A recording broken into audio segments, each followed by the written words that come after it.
온 여름이 어느덧 찾아왔네요. 다들 안녕하신지요? 저는 30대 후반의 여자이고 제 아버지를 쏙 빼닮은 두 딸아이를 키우고 있는 엄마입니다. 땀이 흐르는 계절에 여러 가지 작은 것에도 짜증이 쉽사리 나곤 하는데요.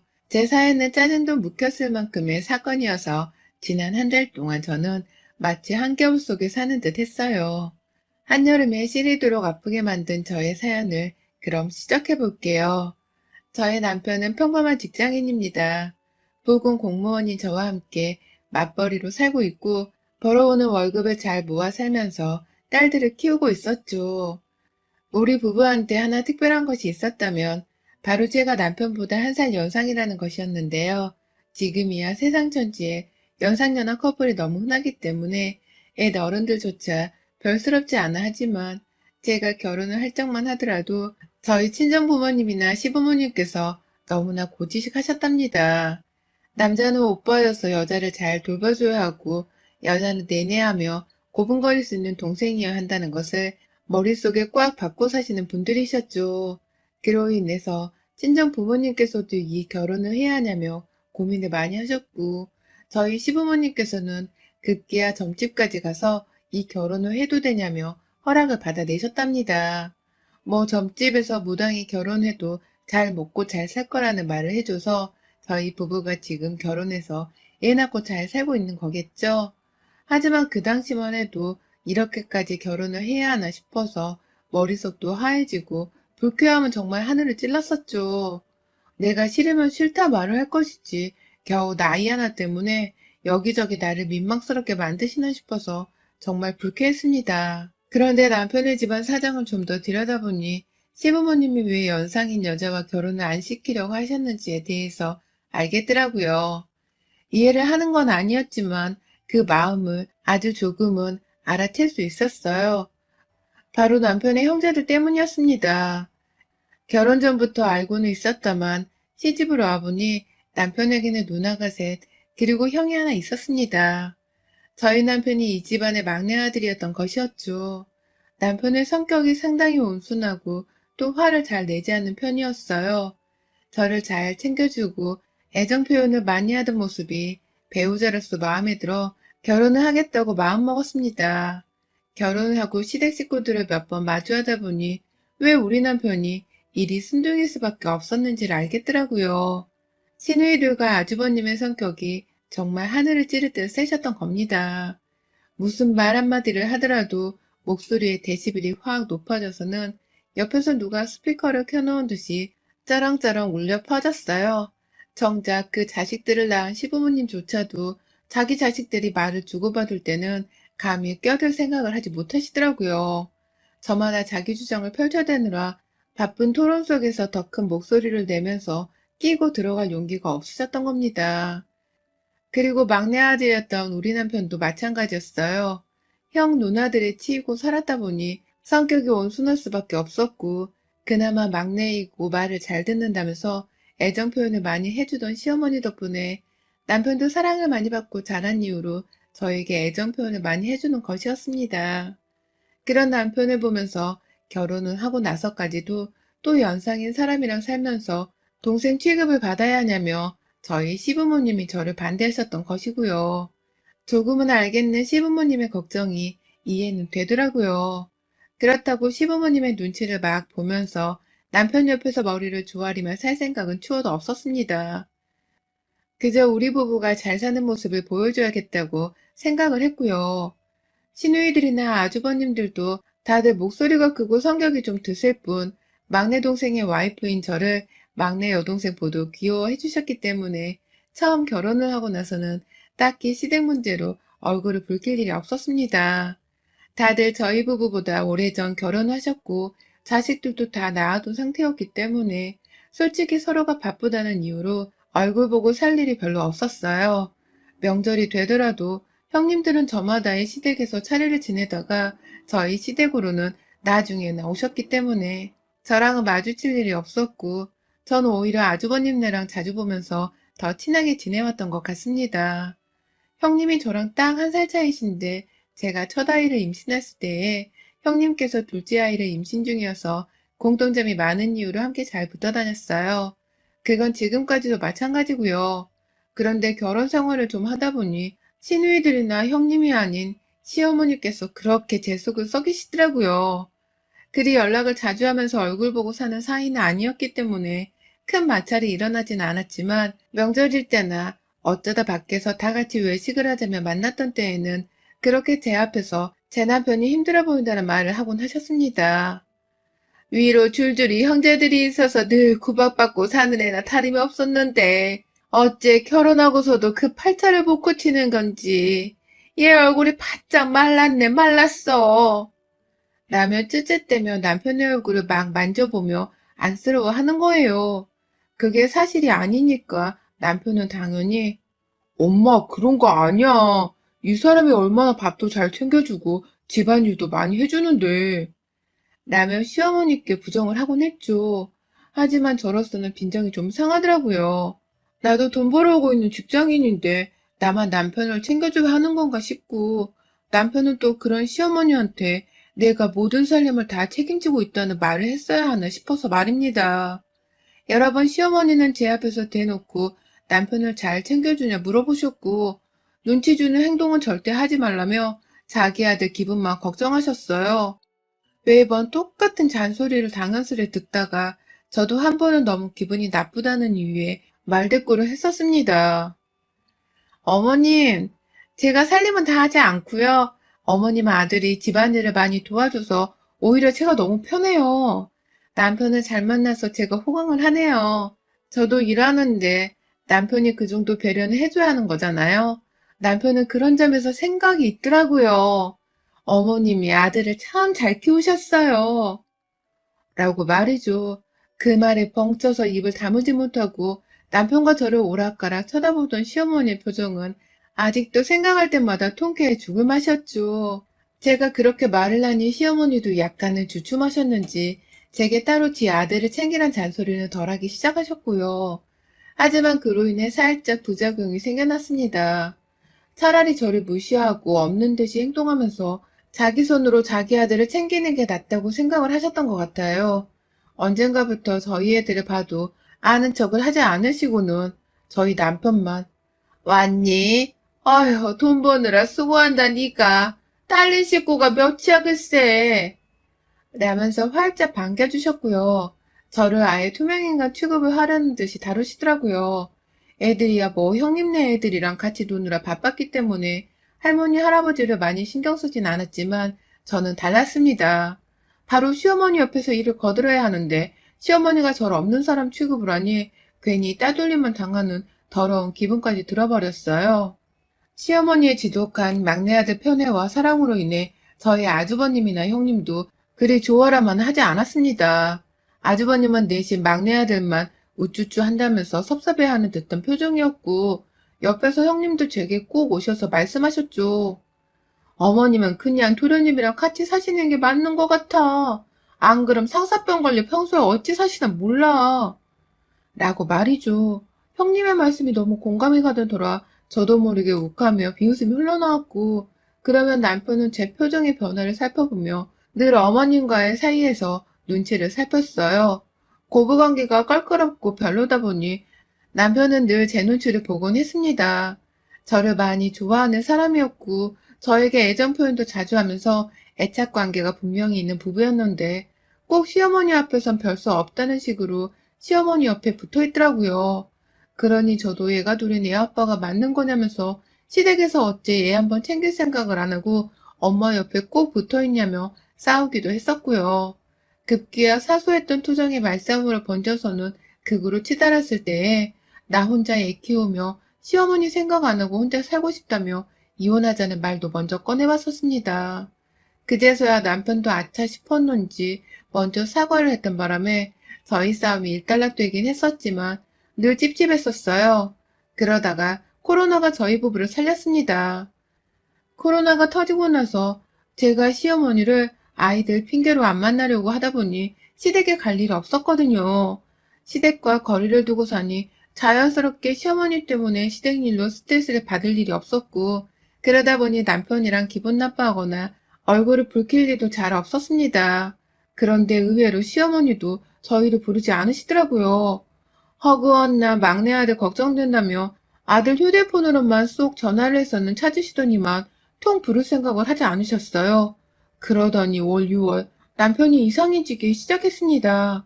안 하던 짓을 하기 시작하더라고요. 직장인 남편이 그간 잘 하지도 않던 야근을 갑자기 코로나 후폭풍 때문이라면서 열심히 해대기 시작했고, 집안에서도 내내 앉아보지 못한 채로 핸드폰을 손에서 놓지 못했어요. 왜 그렇게 불안해하냐며 혹시 회사에서 잘릴 대기 명단에 오르기라도 했냐면서 걱정이 되는 마음에 남편을 달래보고 어루만져 주려고도 해봤지만 소용없었습니다. 만약 회사 일 때문이면 내가 돈을 벌고 있으니 언제든지 부담을 덜 가져도 된다면서 위로를 해주려고 했지만 남편은 듣지를 않는다는 식으로 핸드폰만 바라보다 급기야 도착한 문자 한 통에 집을 나서기까지 했어요. 불안하고 겁이 나더라고요. 남편의 핸드폰으로 도착한 문자 소리에 저조차 긴장이 되었고 딸들과 마누라를 뒤도 돌아보지 않은 채 모른 척 집을 나서는 남편의 그 뒷모습을 본 순간 여자의 직감이랄까요? 남편이 바람을 피운다는 것을 알았습니다. 전과는 너무나 다른 집안에서의 행동들이 눈에 띄게 많아졌고 보란듯이 핸드폰을 보다가 연락 하나에 집을 나서는 남편에게서 가정에 더 이상 미련이 없음을 알 수 있었죠. 나에게 애정 표현을 하고 사랑을 주던 내 남편이 하다 이제는 바람이라니. 정말 하늘이 무너지는 게 이런 거구나 싶더라고요. 속썩이던 시어머니로부터 잠시 해방이 되고 나니 예상치도 못한 남편이 뒤통수를 때린 상황이었습니다. 모든 걸 각오하겠다는 마음가짐으로 언젠가 남편이 자신의 바람을 털어놓길 기다렸어요. 조금이라도 아이들에게 아이 아빠의 존재를 더 오래도록 느끼게 해주고 싶어서 먼저 남편에게 말을 꺼내진 않았고요. 그리고 불과 일주일도 채 되지 않아 저희 집은 단순한 충격, 그 이상의 고통으로 몸부림을 칠 수밖에 없었습니다. 글쎄 남편이 멀쩡한 아이 하나를 데려온 거예요. 그것도 얼마 전에 막 태어난 건지 얼굴에 주름이 있는 갓난쟁이 애를 말입니다. 가뜩이나 어린 딸들조차 아빠가 데려온 낯선 아이에게서 심각할 정도로 경계를 했고 저는 급기야 충격의 그 자리에서 졸도를 해버리고 말았어요. 정신을 차려보니 응급실이었고 딸들이 외할머니한테 전화를 했던 건지 저희 부모님이 제 옆에 와 계셨습니다.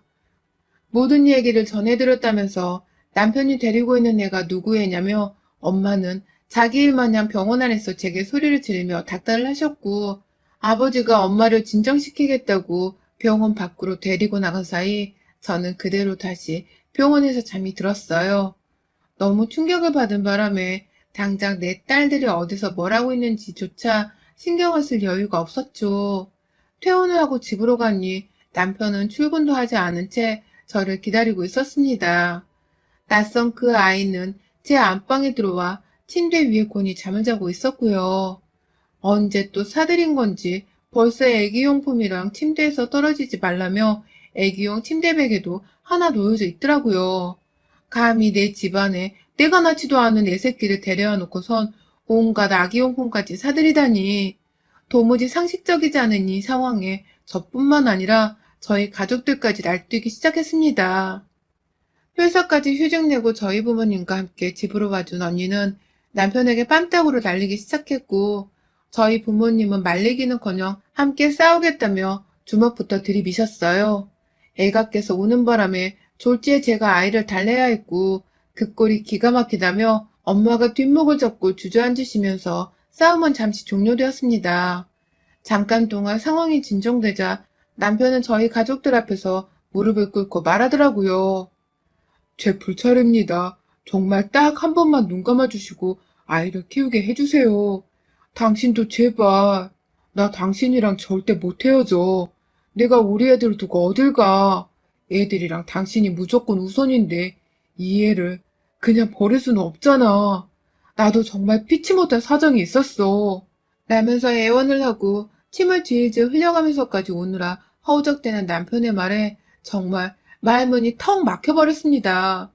어떻게 내 남편이 혼의 자식을 집에 데려올 수 있었을까 싶어서 믿을 수가 없었죠.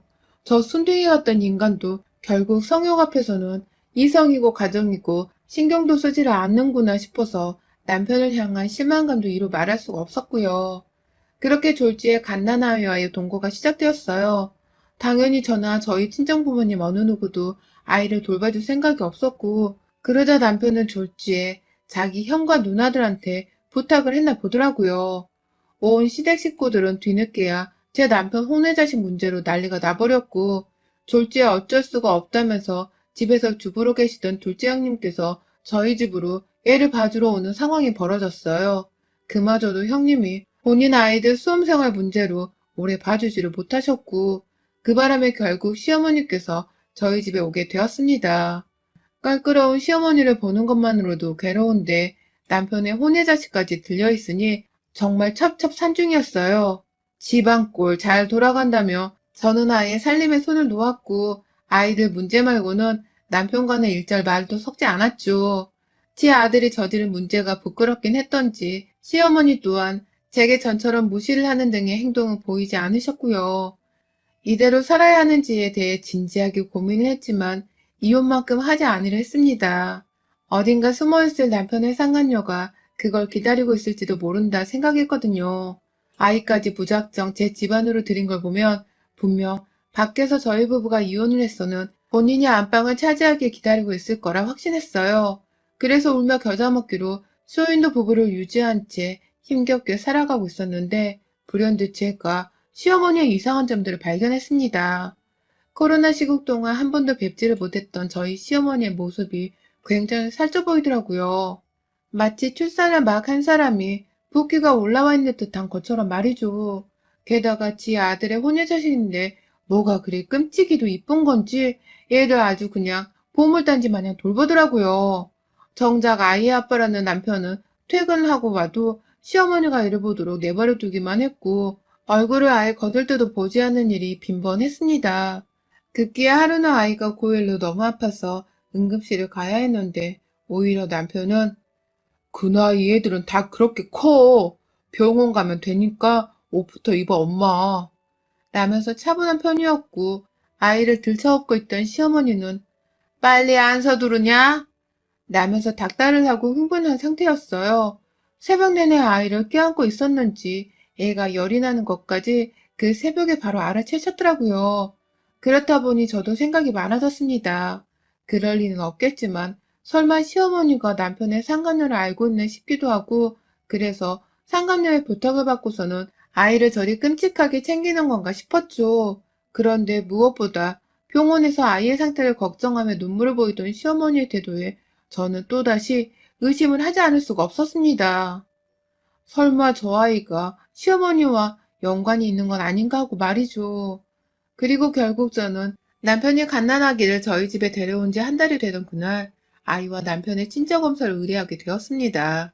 그리고 이틀 만에 나온 검사 결과는 충격적이게도 유전자 불일치한다는 소견을 보였어요. 남편이 아이를 집에 데려왔을 때만큼이나 흥분을 해서는 남편의 사지를 찢어놓겠다는 태도로 사실을 말하라며 소리쳤습니다. 친자검사를 의뢰한 것을 알고 있던 저희 친정엄마까지 찾아오셔서는 어찌된 일이냐며 집안을 아주 박살을 내셨고요. 아이를 데리고 산책하겠다며 집 밖 해천을 걷다 들어오신 시어머니는 난장판이 된 집구석에 겁이 덜컥 났는지 도로 나가려다가 저희 엄마 손에 집 안으로 이끌려 들어오셨어요.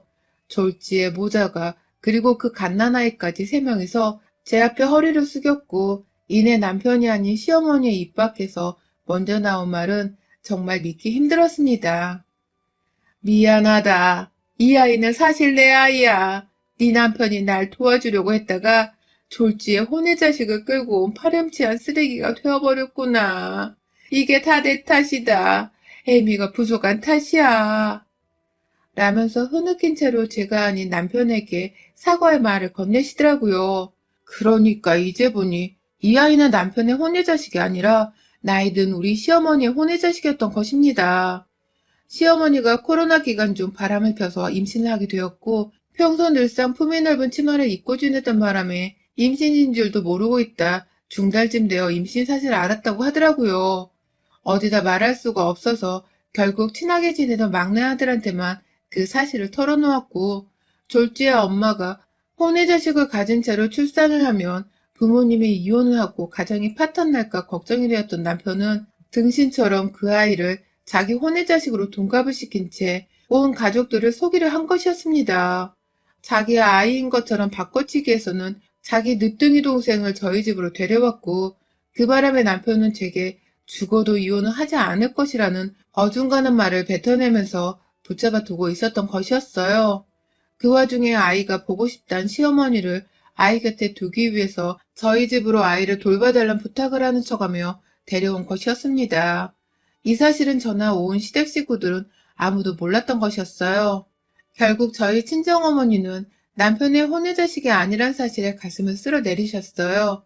저 또한 마찬가지였고요. 하지만 이대로 시어머니의 혼외 자식을 남편의 자식으로 둔갑시켜 키울 마음은 추워도 없었습니다. 그간 저를 투명인간 취급했던 시어머니를 도와줄 마음은 더더욱 없었고요. 지 엄마 아빠가 이혼하는 거 겁나는 새끼가 마누라랑 자식들이 상처받을 건 생각을 못한 건가 싶어서 남편한테도 열불이 터졌네요. 결국 저는 남편과 시어머니를 보란 듯이 온 시댁 식구들한테 전화를 돌려서는 저희 집으로 불려드렸고 시아버지까지 다 모인 상태에서 아이와 내 남편의 유전자 불일치 서류를 보여드렸습니다. 온 가족들이 갓난아이의 출처를 궁금해하기 시작한 순간 옆에서 참고 있던 저희 엄마는 뭐해 이 옆편네야. 나서서 빨리 사과 안 해? 당신 때문에 내 딸은 충격받아 쓰러져 입원까지 했어. 염치가 있으면 네 입으로 바른 대로 이실직고 하고 빨리 다 데리고 꺼져. 라며 다시 한번 시어머니를 들쑤셨고요. 결국 시어머니는 본인의 입으로 시아버지께 실토를 했습니다. 여보, 그러니까 그게 내가 낳았어. 저 애는 내 애야. 라고 말이죠. 졸지에 저와 남편의 가정 문제가 시아버지와 시어머니의 문제로 바뀌었고 온 시댁 식구들이 시어머니를 향한 분노를 들끓다 못해 죄 없는 저희 집에서 물건을 던져가며 시어머니께 폭언을 던지기 시작했어요. 평소 목소리가 컸던 저희 형님들과 아주버님은 전쟁터를 방불케 하는 목소리 폭탄을 투하하며 시어머니를 입독방긋 못하게 닥달하셨고 그제서야 제가 나서서는 온 시댁 식구들을 꼴도 보기 싫다며 내쫓았습니다. 내 집에서 당장 다 꺼지세요. 콩가루만도 못한 집구석 같으니라고. 도대체 나랑 내 딸들은 무슨 죄입니까? 당신들 엄마 데리고 당장 나가요. 애 새끼도 데리고 나가. 이제 내 집구석에서 네 자식 뒤치다까리게 할 생각은 꿈도 꾸지 마. 라며 애를 안고 있던 시어머니를 등 떠밀듯 내쫓았어요. 그 바람에 시어머니께 할 욕이 더 남아있던 시댁 식구들은 자연스레 우르르 시어머니를 따라 집을 나갔고요. 그날 후 저희 시어머니는 시아버지께 이혼소송을 당하셨습니다. 그 나이에 재산분할 소송에 위자료 소송까지 당해서는 그야말로 빈털터리가 되어선 아이랑 단둘이 맨몸으로 쫓겨나셨죠. 남편은 내내 자기 엄마의 치부를 끝까지 숨기지 못했다며 자책을 하다가도 남의 자식을 내 손으로 키우게 만들려 했냐면서 제가 이혼을 들먹이며 시부모님 따라 이혼을 하려고 하니 그제서야 시어머니 문제에 대해서는 입을 꾹 다물더라고요. 결국 시부모님이 이혼을 하시고 다른 형제들까지 모조리 다 시어머니를 욕보이니 남편 본인도 점점 시어머니의 아이 문제에는 뒷짐을 지기 시작했고요. 최근에 들어보니 형제들끼리 어쩔 수 없다면서 돈 20만 원씩을 모아다가 다달이 시어머니께 용돈으로 드리기 시작했다고 하더군요. 시어머니는 그 돈에 정부에서 나오는 지원금까지 더해서는 혼자 독립해 애를 키우며 살고 계시고요. 간간히 시어머니 아이를 보기 위해서 시어머니 사시는 자취방으로 찾아가는 남편의 뒤를 쫓아가 본 적도 있었습니다. 차마 본인이 이제 더 이상 도울 건 돈 말고는 없다고 생각을 한 건지 남편은 늘상 시어머니를 찾아갈 때마다 아이 선물을 사가거나 먹을 것을 사며 돈을 써서는 찾아가더라고요. 그 꼴을 보니 저도 다시금 화가 나기 시작했습니다. 그래서 전 혹여나 남편이 그 늦둥이 동생이 대학을 갈 때 대학 입학금에 등록금까지 보태준다고 나설까봐 남편과 이혼하지 않는 대신에 모든 우리 부부의 재산 명의를 제 앞으로 돌리는 데 합의를 했습니다. 남편 명의로 되어 있던 지금 사는 아파트에 남편과 제가 각자 타고 다니는 차량, 그리고 그 밖에 남편이 월급을 받고 있는 통장까지 싹 다 제 명의 혹은 제 손 안에 들어와 관리되고 있는 중입니다. 그 아기의 길을 내 집안에서 혹은 내 귀 앞에서 입 밖으로 꺼내기라도 하면 가차없이 이혼하고 빈털터리로 나가 네 동생을 직접 돌보라며 변호사 끼고서 각서까지 썼고요. 아슬아슬한 줄타기를 유지 중인 저희 부부지만 그래도 당장 내 집안에서 남편의 혼외 자식인 줄 알았던 아기가 사라져 얼마나 가슴을 쓸어내리며 사는 중인지 모릅니다. 남편 자식이 아니라 천만다행이지만 혹여나 내 남편에게 잘 키워주려고 도움의 손길을 뻗지는 않을까 싶은 마음에 정말 눈에 불을 켜고 남편의 카드 내역을 살펴보며 지내고 있어요. 이게 사는 건가 싶고 이렇게 계속 살아도 되나 싶지만 이제 모든 재산 명의는 제 것이니까 미래에 대한 큰 불안감은 없습니다. 오히려 남편이 뭐라도 한 건 저지르는 순간 확 이 자식이랑 이혼해버리고서 나 혼자 씩씩하게 아이들을 키워내는 상상을 해보며 사는 중이네요. 사실 그렇게 되길 바라는 마음이 살짝 더 크기도 합니다. 여러분의 생각은 댓글로 남겨주세요. 오늘도 시청해주셔서 정말 감사합니다.